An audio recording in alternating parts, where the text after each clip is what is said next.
Is this the best new sleeper SUV in the market? And let me tell you all about it, the interior, exterior, and how it drives. So if you guys are looking to sell your car or to buy a new one or for some other car-related services like import, export, insurance, car repair services, or anything else, all you have to do is just go on YallaMotor.com. It's that easy, and maybe you could find something that you want or you like. So the whole goal of this expedition is to give you a very super comfortable sleeper. And I do think Ford actually nailed it. Although there are a few things I wish they changed, but that's only my opinion. So let's start with the exterior. The first thing that you would realize is these 22-inch wheels. I love this gloss black color on them. It somehow reminds me a little bit of the Mustang. I don't know. It is almost the same language, especially the Mustang Bullet version. And of course, you get these red calipers because it is the Expedition Stealth, but not any Stealth, the Performance Package Stealth. Now, if you get the Stealth trim, but without the Performance Package, at first you won't get these red calipers, and second, you won't get the high-performing engine, which I'm gonna come to it a little bit later on. And I'm pretty sure you already realize how the whole Expedition is just blacked out because it is the Stealth trim. And some other people would call it murdered out look, which is pretty cool and it looks very badass. But I do think, and that's just my own opinion, I wish this chrome line in the middle would be also in black.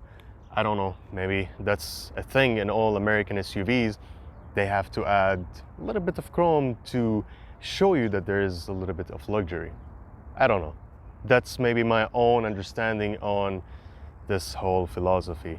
And I don't know what I'm talking about, but you know, maybe I'm wrong, maybe I'm right. And of course, as any luxury SUV, you need to have this feature, which the Ford Expedition stands for, which is the power steps or the electronic side step, as some people call it. And finally, my favorite part about the exterior is just the front end. I love how it is just all blacked out. Even the Ford logo is in black, the huge Expedition text all in gloss black, and lastly, the two lines in gloss black that are just separated and divides the newly refreshed LED front lights into two parts. And yeah, this just looks really cool and super badass. The interior of the Expedition. It is a very impressive interior, honestly. Really well built. I love the red stitching. I love the soft leather on the dashboard.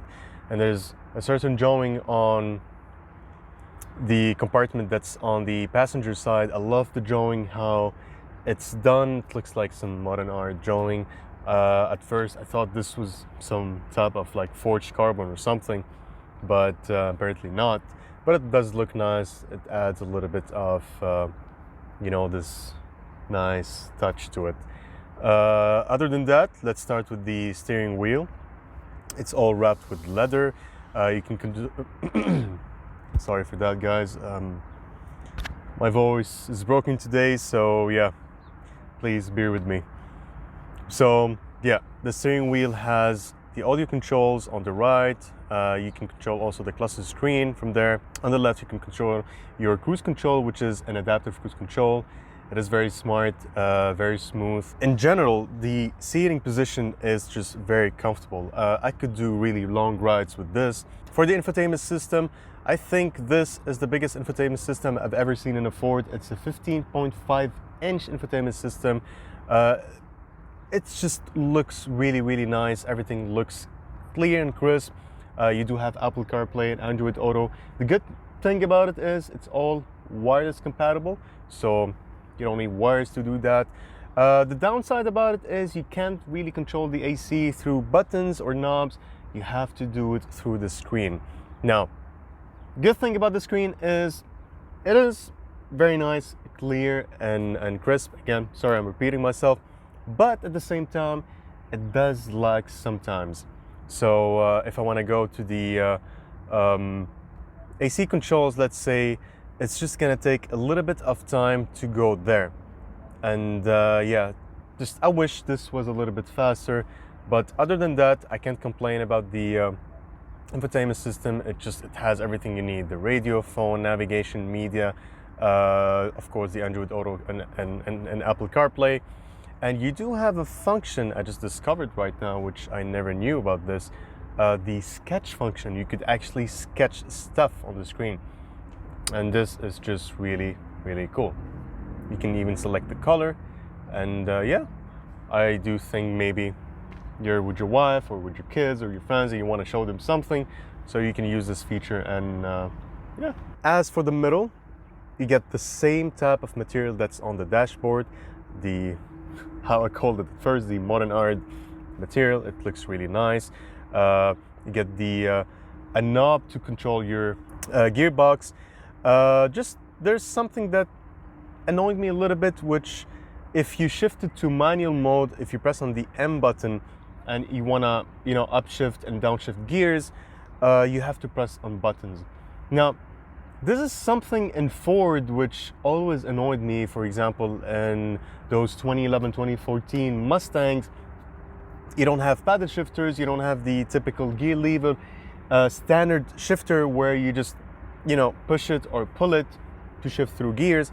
You have to do it through buttons, and it's really, really super annoying. Ford, please change these.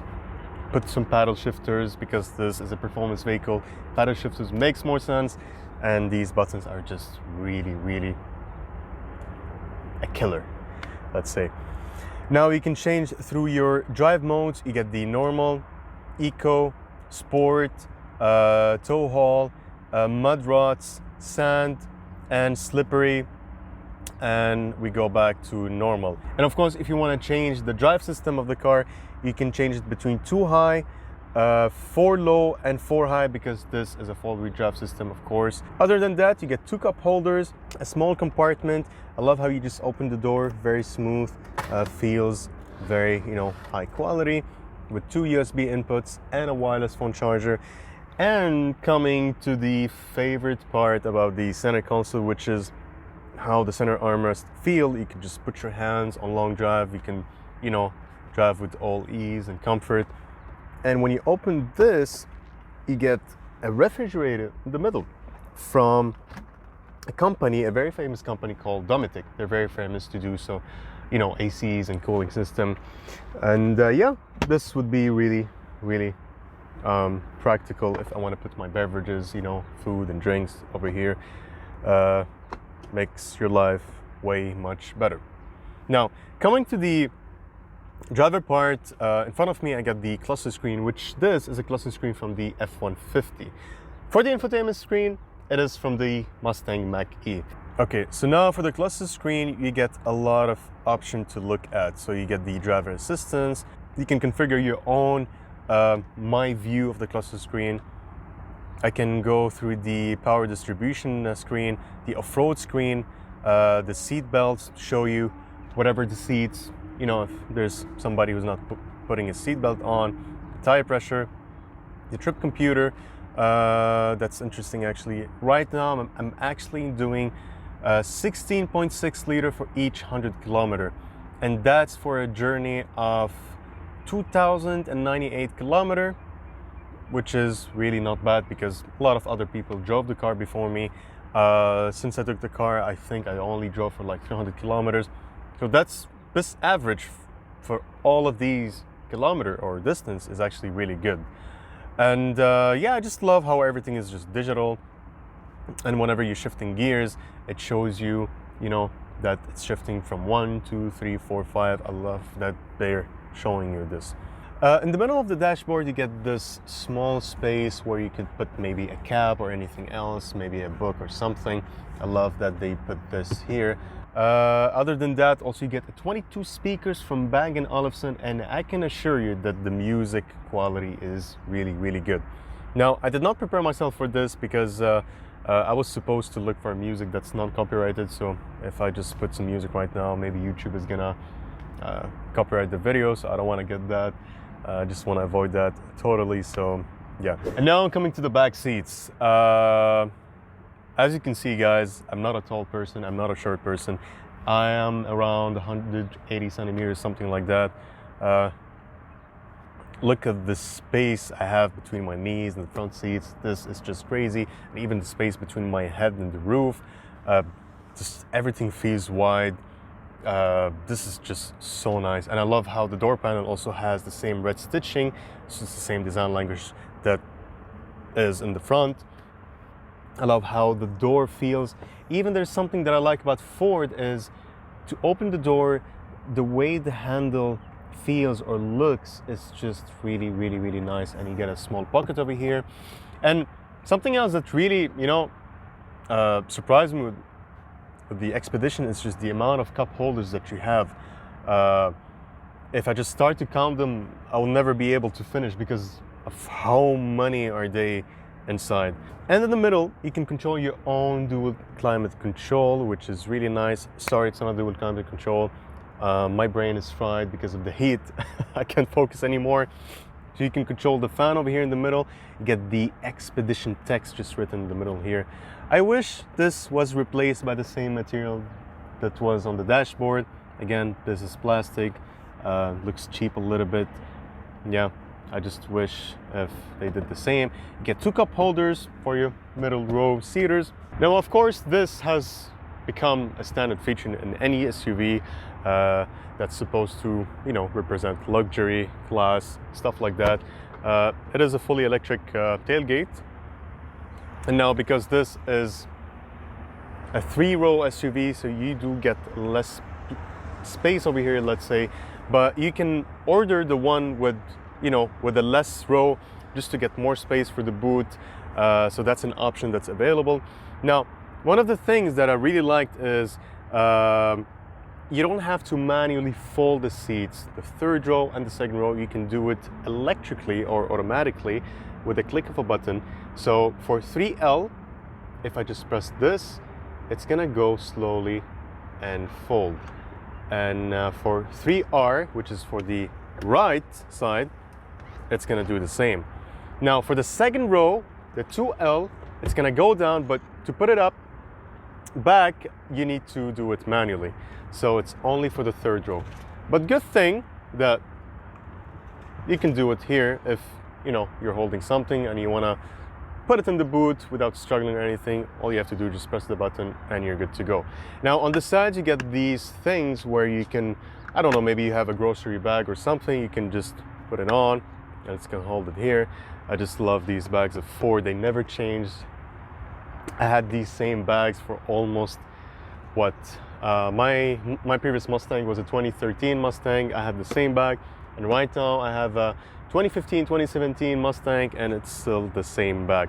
So no matter how much Ford, goes further with the generations, it's always the same bag. I kind of like this because, I don't know, for me, I'm not gonna say I'm really a Ford biased guy, but I'm a big Ford fanboy because I just love what Ford does with their products, especially in terms of performance and stuff like that.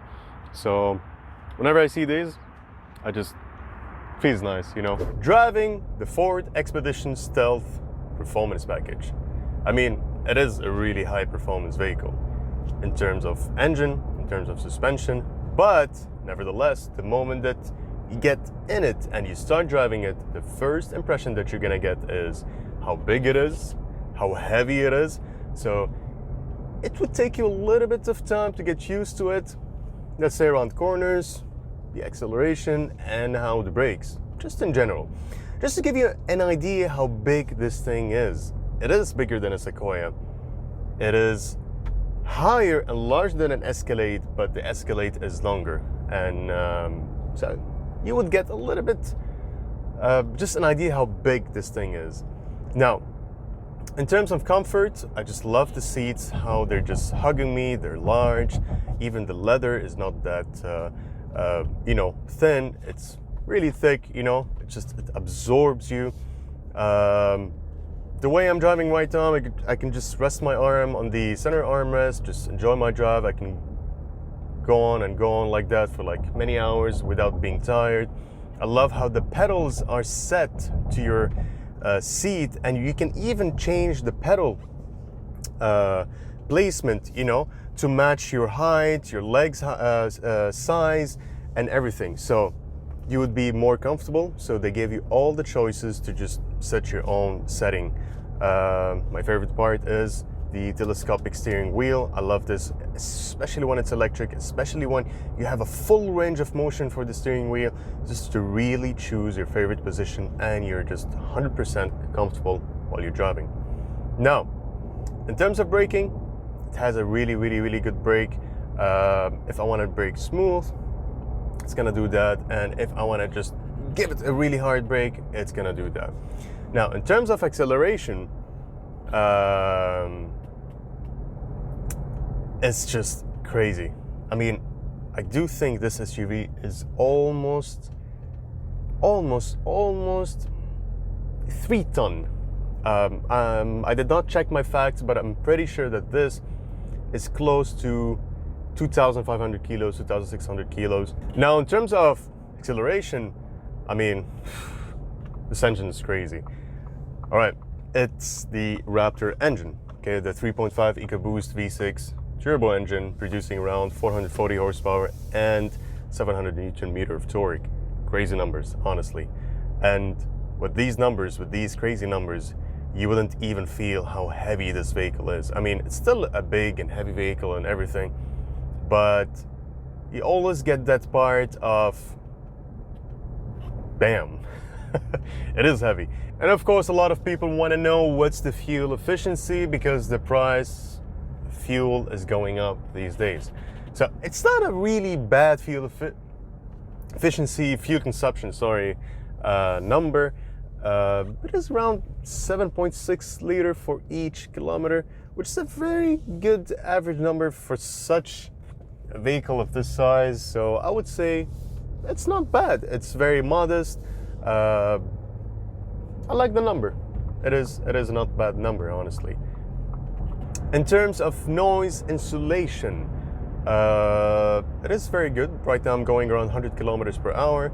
I do hear a little bit of noises, but it's just very minimal. You don't feel it. You don't just realize it, you know, because right now the whole cabin is just quiet. I don't have any music playing on, although the music is really nice because of these Bang & Olufsen speakers. Really enjoy it. So, my verdict on the Ford Expedition.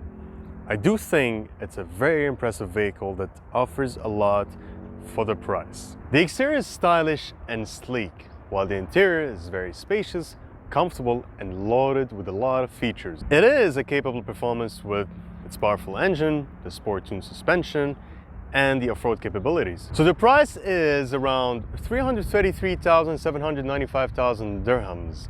Let's say it is a compelling choice for anyone who is in the market for a full-size SUV. And so I had a little bit of thoughts about this. Will the stealth trim be a new thing at Ford?